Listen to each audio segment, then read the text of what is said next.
His name is Jesus Christ, not Yeshua, and I think I finally found the piece that makes this deception make sense. I could go on and on with proofs about how the New Testament is written in Greek and it was written with an I rather than a J, so saying that J is a brand new letter doesn't make a difference. I could tell you how NASA, Walmart, Google, all of these companies, Area 51, you're not allowed to say the name Jesus because it hurts demons.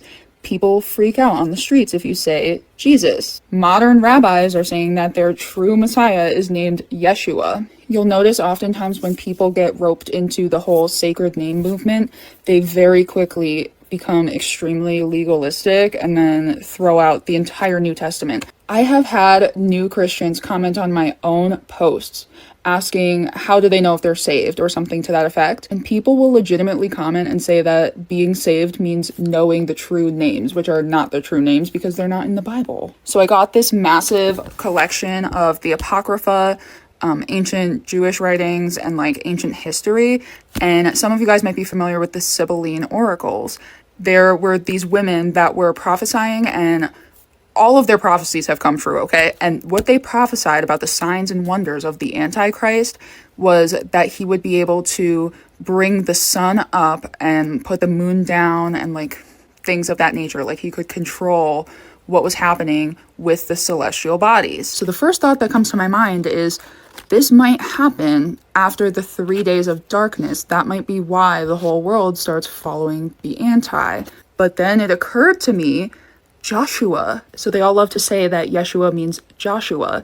Well, the Jews had to be repeatedly corrected by God because they continuously worshipped Joshua because they want a military leader. Hebrews 4:8 says, "For if Joshua had given them rest, God would not have spoken of another day later on." Think back to the book of Joshua, you guys. Joshua makes war on AI. It's literally called AI. And he defeats AI. And then what does he do? He stops the sun in the sky, which is why the Antichrist in the Sibylline oracles makes the sun and moon stop and start. So this whole deception is truly priming you guys for the Antichrist arrival.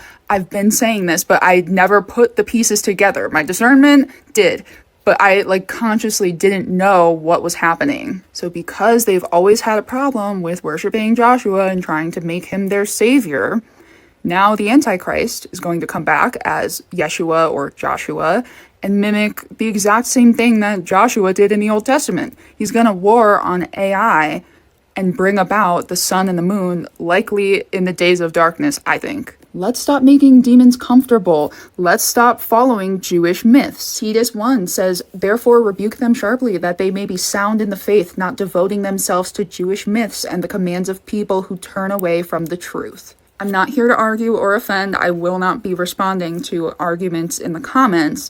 You guys have the resources you need to see that this is false and tricky.